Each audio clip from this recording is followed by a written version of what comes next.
మెల్లగా తెల్లారిందో ఎలా వెలుతురే తెచ్చేసిందో ఇలా పోసి నవ్వులతో మెరిసే పసిపాపల్లా చేదతో బావులలో గలగల చెరువులో బాతుల ఈతల కళ చేదుగా ఉన్న వేపను నమిలే వేళ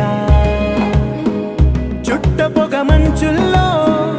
చుట్టాల పిలుపుల్లో మాటలే కలిపేస్తూ